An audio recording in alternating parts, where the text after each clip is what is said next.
Welcome to the OLV Daily Reflection for Wednesday, November 17th. Today, the Universal Church honors St. Elizabeth of Hungary. She was born in the year 1207 to the King of Hungary, and at the age of 14, she was married, and she would have 3 children with her husband. But her faith and the inspiration of the Franciscan order had a tremendous effect upon her life.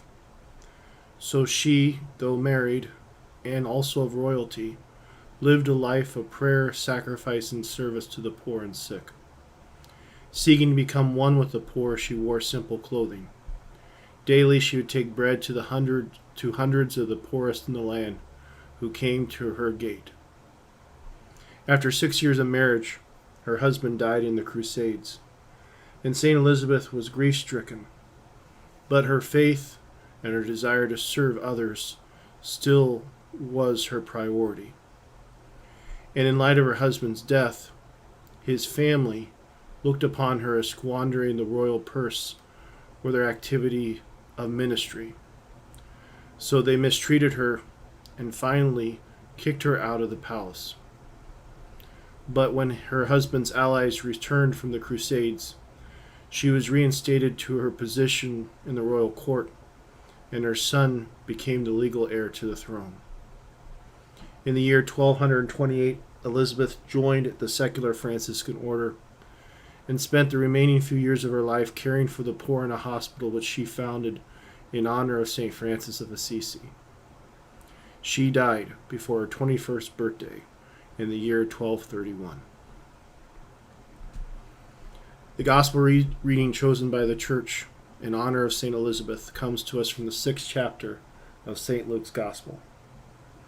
It reads, Jesus said to his disciples, "To you who hear I say, love your enemies, do good to those who hate you, bless those who curse you, pray for those who mistreat you. To the person who strikes you on one cheek, offer the other one as well. And from the person who takes your cloak, do not withhold even your tunic. Give to everyone who asks of you, and from the one who takes what is yours, do not demand it back. Do to others as you'd have them do to you. For if you love those who love you, what credit is that to you? Even sinners love those who love them. And if you do good to those who do good to you, what credit is that to you? Even sinners do the same. If you lend money to those from whom you expect repayment, what credit is that to you?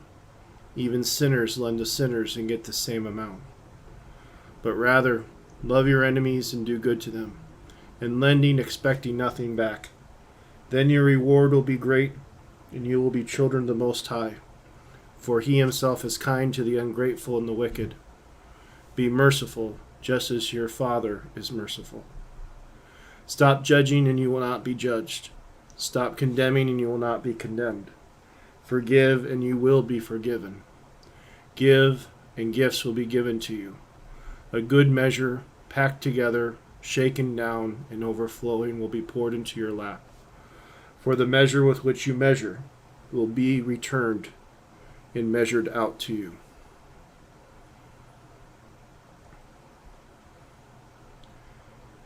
St. Elizabeth of Hungary lived these words of Jesus Christ to the fullest, because she devoted her life to following him.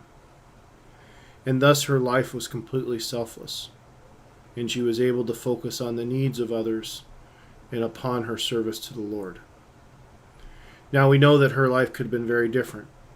Since she was born of royalty and married into royalty, she could have lived a privileged life, where she would not have to serve others but only be served. But she knew that this was not where the Lord was calling her. She heard the call to truly serve others in light of her faith in God and his Son, Jesus Christ. So her example is one that we need to look at carefully in our own lives, because we need to be as selfless as she was. If not, our selfish desires can take over and pull us away from God's call in our lives. Thus, Jesus reminds us in several different ways throughout today's passage that if we let our sinful inclinations take over in our lives, we can drift away from God's will and not imitate Him, who came to serve and not to be served. So, brothers and sisters, let us truly live selfless lives devoted to others and devoted to God. And if we do so, we will experience tremendous blessings in our lives and truly know the peace that comes from doing God's will. Saint Elizabeth of Hungary and Our Lady of Victory, pray for us.